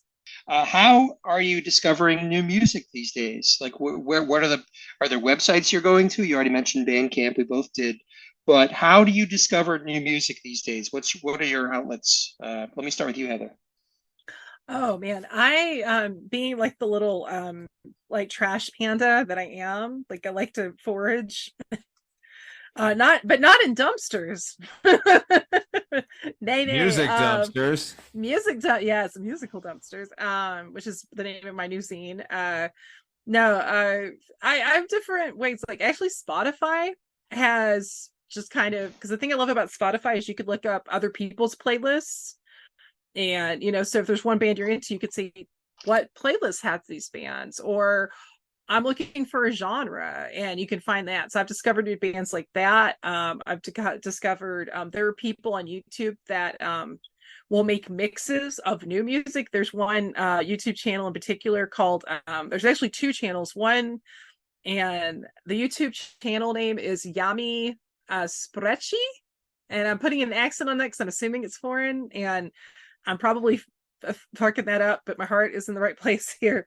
But like, but both that one and there's one called Gothic Bop that do these mixes of deep cuts, and it's everything from like older stuff, like more classic, and it can be anything from like industrial electronics, synthwave, old school goth, like trad goth, punk, to like stuff that is out now, like bands that just formed in 2022. And like, these are like really great curators. And that's the thing, like I think on mediums like Spotify and YouTube, you can find curators very easily, and they let them be your Pied Piper, and then you can kind of take it from there. Like, and also there's one artist I've been a fan of for like 10 years, named Ashley Huizinga, who's in a band now called Patriarchy. I discovered her years ago via Tumblr. Like MySpace. Yeah, I mean, well, no, it wasn't that long ago, but it was definitely through Tumblr. And I mean, so I'm just a big believer in just like have your eyes always out. Like and it could be, that's the beauty of social media. It's easy to bitch about it, but if you use it correctly, and are open-minded, you can find all the cool seeds and just let them take you to where you want to go. How about you, Father Malone? Where do you discover new music? I don't. I've found that there are so many genres of music that I've been interested in, but not had the wherewithal to dive into. And I find myself doing that more than anything. I have been exposed more and more to new music only because I mentioned earlier I was making playlists for my girl who's younger than me, and so I started actually like just through Amazon, effectively, like finding music that I like, but then they have whole channels and stations dedicated to newer music and stuff. So if I'm looking, and I don't find myself looking too often, but that's where I am as far as new music goes. But other than that, like I said, it's like, there are tons of, Italian library movie music that need my attention that I've not yet been exposed to. So I find myself looking back, but not in a going over stuff I've already, experienced, but trying to find other things that have been around that maybe haven't gotten the attention they deserve. That's all. No, and that's totally, even, I should have qualified it by saying, this doesn't necessarily mean like some brand new artist that just hit, but this like Italian library music, I also have an interest in that. And I'm, often I'll find a good blog spot, page of someone in like Denmark who's like, compiling a list of all the best, library music. Sometimes they'll even have, clips you can download and so forth. But that's totally, it for me, I used to sort of be one of these people who was like, I got very locked into the music I liked, and that was it. But I think at some point my eyes got opened up to the possibilities of the sort of the modern era of music collection, which basically involves going through Bandcamp.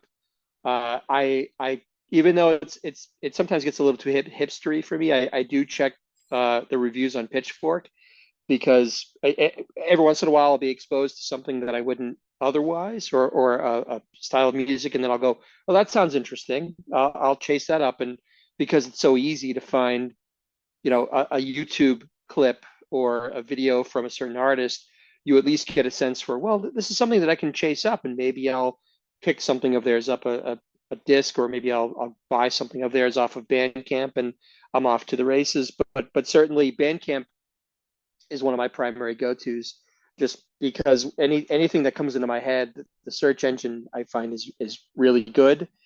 Even I'll just type in something like you had mentioned, synthwave. I'll put in synthwave, and I'll find out like what are the most popular synthwave albums of the past whatever. And to be honest, a lot of times from there, I kind of go by the old-fashioned method of looking at the album art, because oftentimes, like if Well, no, as the nice thing about that, the best thing I can say is as I've gotten older, I've kind of shed that sort of grouchy old man who thinks that nothing, all the best music was created. No, I'm honest enough to admit to myself that if you look and you're careful about it, and your ears are open and your eyes are open, you can find good music almost anytime. I found stuff, and we can talk about this actually. Um, our latest discoveries. I think maybe this would be a good segue. One of my discoveries of the past, actually, this is probably the past month. This was a band that I discovered through, I think it was through Pitchfork. I might be wrong about that, but certainly I've gotten into them pretty hard over the past month. It's a band called Mystic Braves, which I wasn't familiar with previously. They had an album that came out last year called Pacific Afterglow, which has had a lot of airplay in my car and while I'm working and so forth. The band is interesting. They've been around since 2011, and they were really mainly known as a sort of a psychedelic rock revival group. One of their musical heroes are the Zombies. So it was a lot of that. They've even done surf music. It was very much rooted in the mid to late 60s. But somehow in this latest album of theirs, Pacific Afterglow, they've taken a real sort of left turn, and they've brought in a lot of angular synths, even some Talking Heads style sort of strident guitar, a lot of interesting chords, and it almost became kind of a little bit sort of a very synth heavy, more sort of synth pop, but still a little element of the sort of psychedelic rock that they're known for. A very, very appealing combination. And again, to my original point, this is a band that I never would have thought to chase. I never knew they existed, but here they are, and I can't get enough of them. I don't love their early stuff as much. This album is really an outlier, but it's fantastic. I'm loving it. Who would like to go next? Well, my new discovery is a band out of Portland, and they are pretty. They're new to me and new because this EP came out in 2022, and it's their first EP. A band called Nyx Division. That's NYX, and I believe the EP is called Dark Star. Great, just soaring vocals, moody. Just that I feel like the best kind of like sort of dark or gothic like guitar work at times sounds crunchy, but almost also like a flowing, like a rolling dark sort of cloud, like a storm cloud rolling in, which that mixed with like rock and roll kind of crunch is just, it's a sweet spot for me. The vocalist is amazing. She's got so much power and beauty, and this EP is just like the best EPs are like a little just perfect, just like it's like a perfect short story. Like a great short story is jewel-like. It's small and just perfect on all sides. And this EP is that. My favorite songs off of it are Orchid Rain and Renegade. They're on YouTube, they're on Spotify, and they're on Bandcamp. I highly recommend Nyx Division. Love them. Think they're fabulous. And speaking of fabulous, Father Malone, what's your discovery? I had never heard, I guess it's an EP really, Lou Reed Live from 75. Oh. Like I have a copy of Rock and Roll Animal. I have another one, like a live album from Berlin, but somehow this one eluded me. I spent a few days driving around listening to it nonstop. Not that it was anything new, but it's, as a weird monomaniacal person. And I've become more recently much more obsessed with Lou Reed. So I don't know. That ain't a new discovery in any sense of the word, but like that's my latest thing. Like No, it's new to you. It could be an album. I mean, this is something that you hadn't heard before, and it's your current obsession, and that's totally cool. And his version of Satellite of Love is really fun in it, because he's doing the bong bong bong like in his inimitable Lou Reed style, like It's pretty great, actually. I have one question for both of you as well. Can you name a song that you can no longer listen to? Like you heard it a lot, like it never bothered you necessarily, but just through sheer repetition or time or whatever, you're just like, I don't want to hear that. Like you would actively turn the radio off if it came on. Is there a But song? you used to like it. Yeah. Like not necessarily even liked it, but like, you know, it was in the air and it was just like, oh, it's just one of those songs, you know, like a pop song you'd hear on the radio. Like it was lukewarm to you. I'll go. Ready? Yeah, you go, because that's a good question. John Cougar. Jack and Diane. Oh, I fucking hate that song. If I never hear that song again about them sucking on a fucking chili dog, it's like the most disgusting description of what seems like the most puerile, unfulfilling life in the world. What is he celebrating? It's not even working class hero shit. It's losers in Loserville. And we're supposed to, this is poetry in some way? No. Oh God! Hang out at the Tasty Freeze for the rest of your fucking lives, but don't involve me anymore. While you filleted a chili dog. That's not how you eat a chili dog. Nobody sucks on it, dude. So gross. Nasty. The only good thing about that is, and I don't know if this was a Photoshop, but did you guys see that meme that goes around every time it's National Chili Dog Day, where it's somebody? I hope to God it's the wanted poster. No, it's John Cougar tweeting.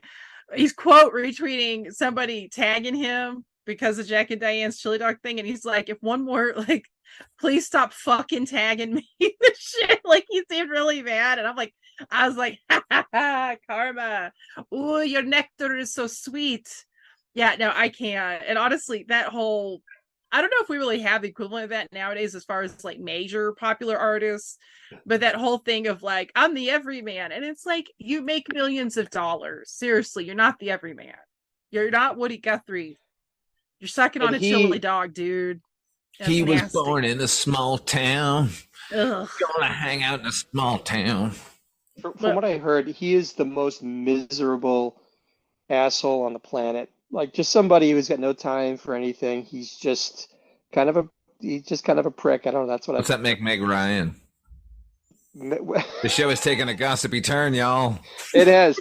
So, all right. So then let's pick this up. So I don't have. I can't think of a song that I don't. But I can tell you an album that I can never listen to again through sheer repetition. Yes. And that album is Pink Floyd's The Wall. Can't do it. Cannot hear another bar of that. Not any of those songs. None of them. None of them, because it's like when I went through like a Pink Floyd phase. I mean, I like Pink Floyd, whatever. I'll listen to Dark Side of the Moon. I love Wish You Were Here and some of their other things. But it was probably high school period. Maybe it was college. Like I fell hard into a Pink Floyd thing for a time. And that was one does. That was one of the primary sort of artifacts that came out of that, was listening. Like The Wall was something that I listened to a lot, mostly because, you know, Comfortably Numb is a great song. Run Like Hell is a great song. I'm not denying that there's not great music on there, but the story is so goddamn depressing. And it's all about this whiny rock star who's building a wall because his mother didn't love him, and because he can't relate to people anymore, and he's you know, fuck you, Pink. God damn it, you suck. It's so depressing and just so it feels like it's the worst attributes of Roger Waters kind of coming to the surface, and there's none of the musical like acumen of Dave Gilmour to kind of balance it out. It's just, I can't. It's too depressing, too whiny. Ugh. No. I can't argue with any of that, but I will ask this. Can you enjoy covers of those songs by other artists? Van Morrison's version of Comfortably Numb. Can you get into that? Well, Van Morrison and I have a very complicated sort of a listening. Wait, did you guys have a love affair? Like, so I was his brown-eyed girl. How about another artist's cover of another song? I can't think of any right now.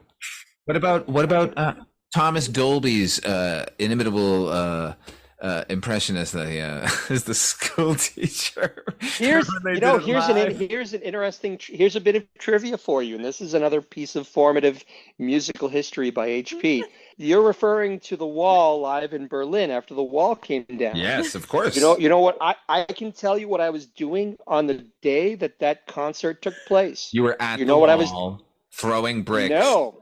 At it. You know where I was? Where? I was at my very first concert, and do you know what concert that was, Father Malone? Beastie Boys. Van Morrison? No, it was David Bowie. Oh, Jesus. My very first concert, and I remember on the way home, driving from what is now Gillette Stadium, they were simulcasting The Wall live in Berlin on WFNX on the way home. So I listened to it on the way home, and I think at that point I heard Cyndi Lauper doing Another Brick in the Wall. And look, I love Cyndi Lauper. I think she's fabulous. No. Hey. No one covered themselves in glory that evening out of Berlin. I think Thomas Dolby. Thomas Dolby did. Thomas Dolby. my heart just grew 3 times its original size at that mere mention of him doing the school. Thomas teacher. Dolby bears discussion. Oh, He's an bless. interesting guy. Like He he's had is an interesting guy. career. He has had an interesting career. I fucking love Thomas Dolby. I don't have a bad word for him. No, I don't either, but Unlike Van Morrison. Yeah, man. Wait a minute. Why are you picking on that fat old drunk? I love Jesus. Moon Dance. I love Into the Mystic, whatever. I think he's a fat, doughy, mean-spirited, conspiracy theory, crank. That's what I think of him now. But I digress. So David Crosby gets the flowery words, but poor Van Morrison, you're like, that motherfucker. I am nothing if not inconsistent. But anyway, to wrap up this bit, Pink Floyd, The Wall, can't listen to it ever again. That's my submission. Oh my god! What about? This is my favorite thing ever. That's a great question. That is a great question, this. Father Malone. I wasn't expecting it, but it it triggered something deep within me. Clearly, Evidently, I'm glad. I'm going to try to keep throwing these curveballs and get that Mr. Hyde version of HP. There you go. Did you see his eyes glow red?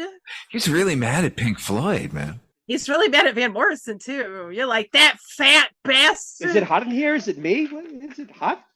I wasn't accepting body shaming of Van Morrison, but I respect it. He deserves it. He is a dickhead. He would call you worse. So That's right. And he has. That's why he's next on my list. I don't know. I don't know what that means. So what about you, Heather?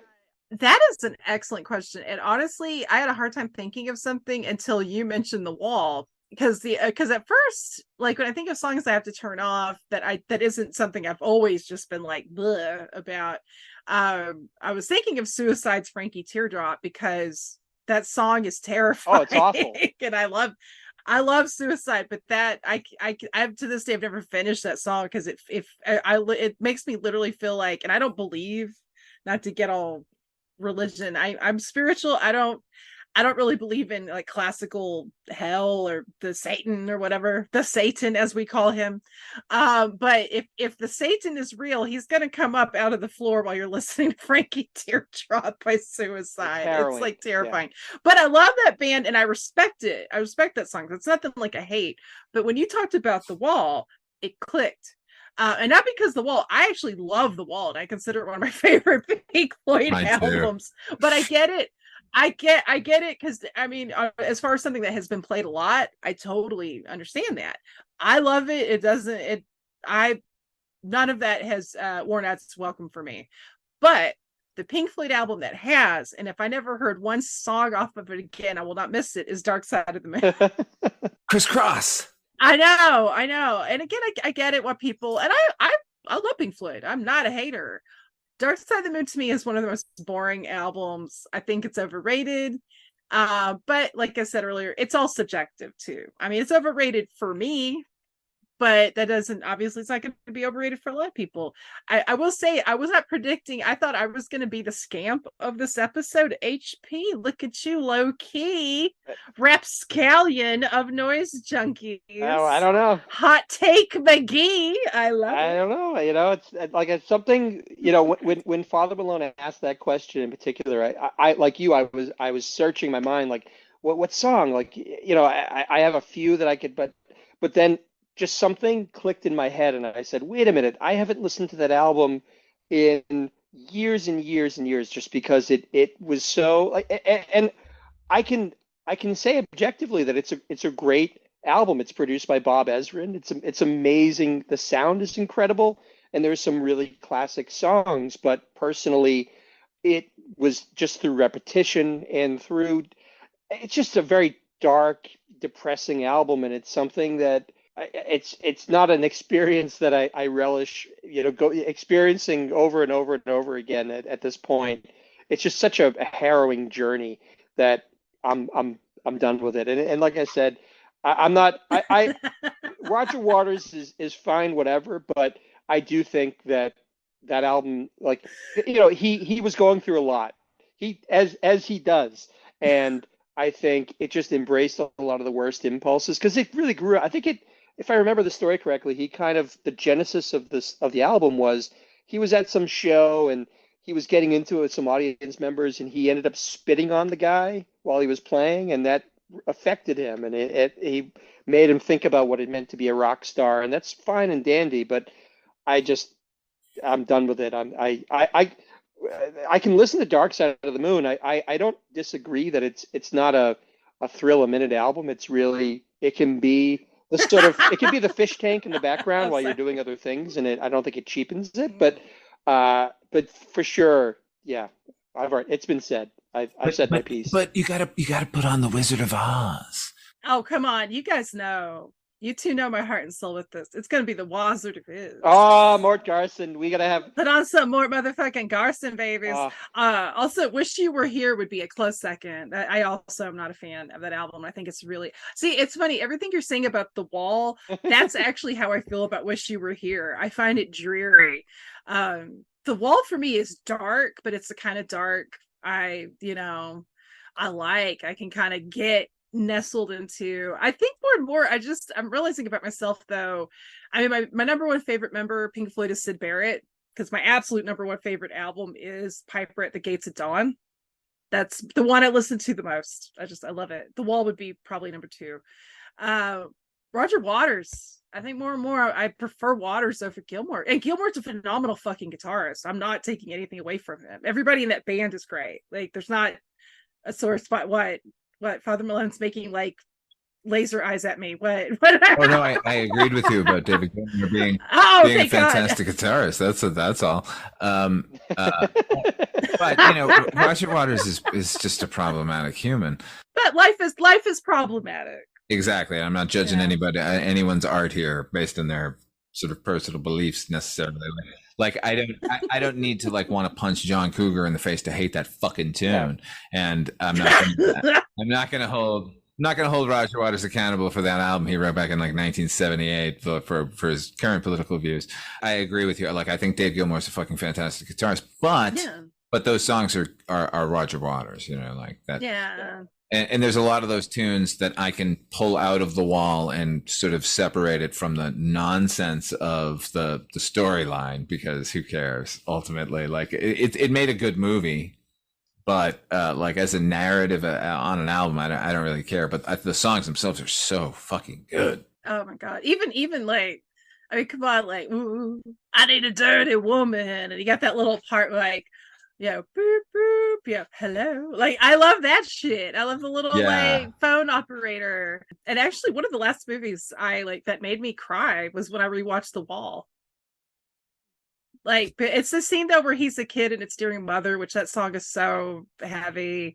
And like, I don't. Anytime somebody's like seeing a dead animal or dead pet, it just fucks with me. That's why I don't watch kids movies, because there's always, the minute you see an animal, something stupid's gonna happen. I'm like, no.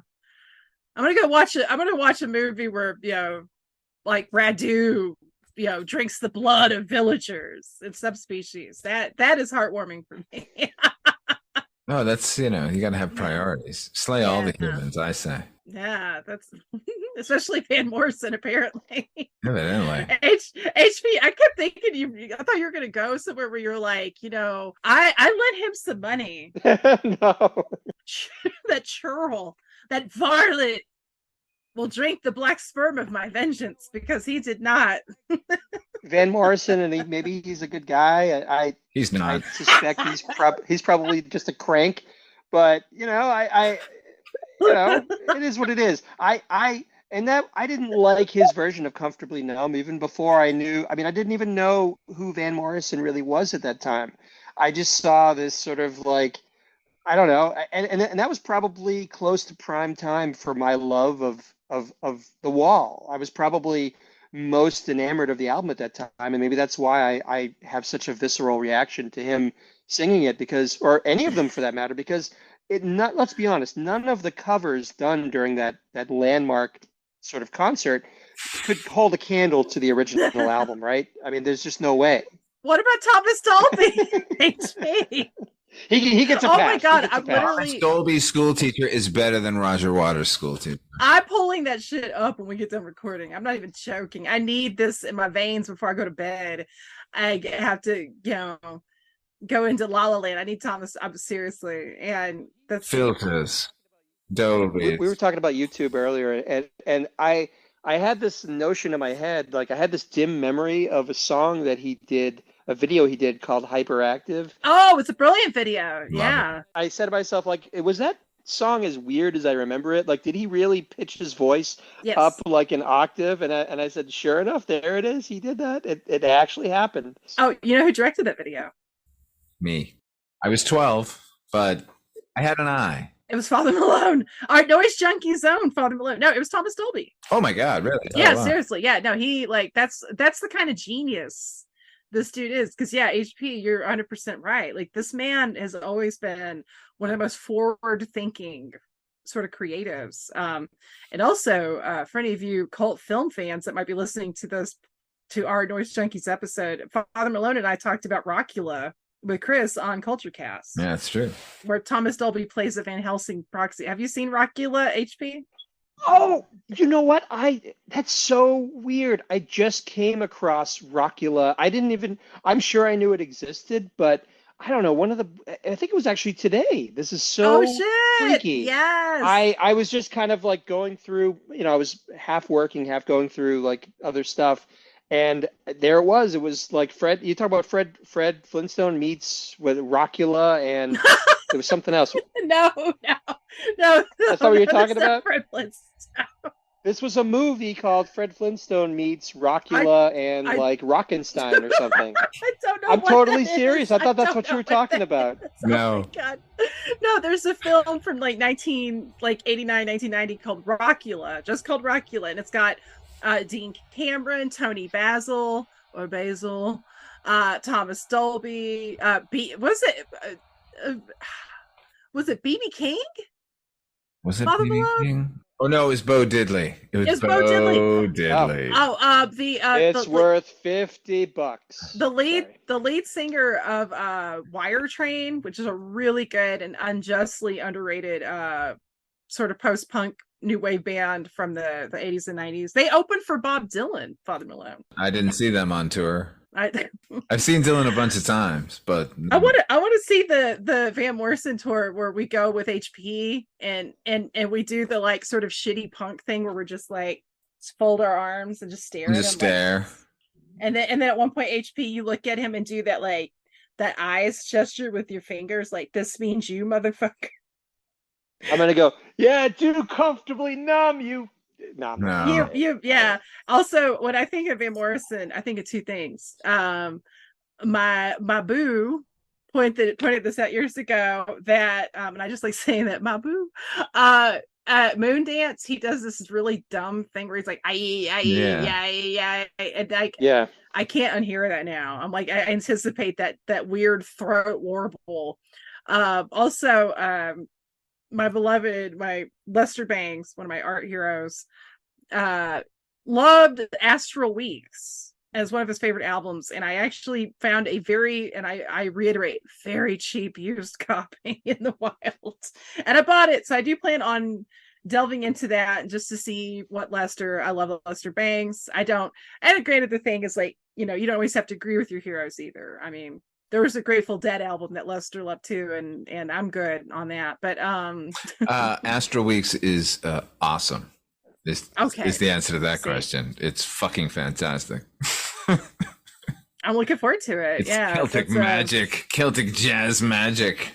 I don't care what he became for a while there, man. Oh man, Van Morrison was so fucking good.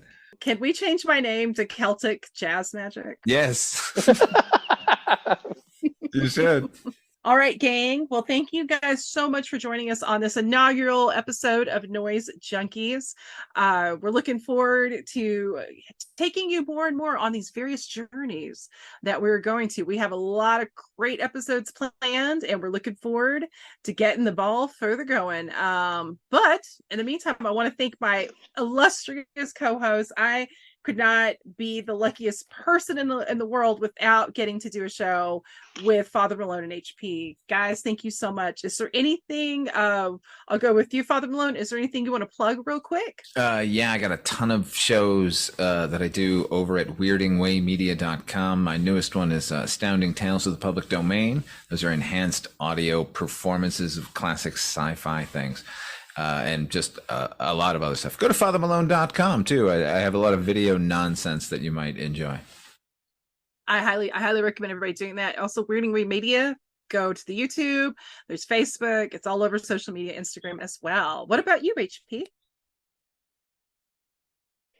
First, I want to say I had a great time. Thanks so much to both of you for making this inaugural episode so much fun.